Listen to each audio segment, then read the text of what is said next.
Video നമ്മുടെ എന്താ വെച്ചിട്ടുണ്ടെങ്കിൽ നമ്മളിന്ന് തക്കൂനും പുന്നരയ്ക്കും കുഞ്ഞുമാക്കി പോയി കൊടുക്കാൻ പോകണം. ഇന്ന് എല്ലാവർക്കും പോയി കൊടുക്കുന്ന ദിവസമാണ്. അപ്പോൾ നമ്മളെല്ലാവരും കൂടെ ഇറങ്ങി കേട്ടോ. പുന്നരും തക്കടും ഒക്കെ ഭയങ്കര ഹാപ്പിയാണ്. പക്ഷെ അവിടെ എത്തുമ്പോൾ ഹാപ്പി മാറുമെന്ന് അറിയത്തില്ല.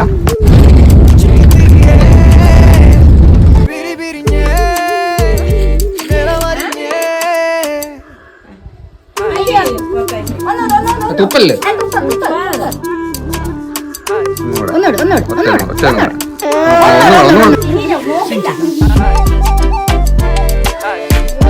നമ്മൾ പോളിയെല്ലാം കൊടുത്തു കേട്ടോ. തക്കട് കിടന്ന് കരഞ്ഞു. എനിക്ക് അന്നേരം തോന്നിയത് കാരണം ആരും ഒരാളെ കരയും. അപ്പൊ നമ്മൾ നേരെ ഇനി വീട്ടിലോട്ട് പോവാം കേട്ടോ, നമ്മുടെ കുഞ്ഞു വീട്ടിലോട്ട്. അങ്ങനെ പോളി എല്ലാം കൊടുത്ത് നമ്മൾ വീട്ടിൽ തിരിച്ചെത്തി കേട്ടോ. ഈ പോളിയോ കൊടുക്കുന്നതിന്റെ കാര്യം തന്നെ പിള്ളേർക്കുള്ള കയ്യിലും കാലിനൊക്കെയുള്ള അംഗവൈകല്യങ്ങൾ, പ്രശ്നങ്ങൾ, തളർച്ച ഇതൊക്കെ വരാണ്ടിരിക്കാൻ പറ്റാട്ടോ. പിന്നെ എല്ലാവരും ഇന്ന് എല്ലാവരും നമ്മുടെ വീഡിയോ കാണുന്ന എല്ലാ പിള്ളേർക്കും നമ്മൾ പോളിയോ കൊടുത്തിട്ടുണ്ടെന്ന് വിചാരിക്കുന്നു. അപ്പോൾ എന്തായാലും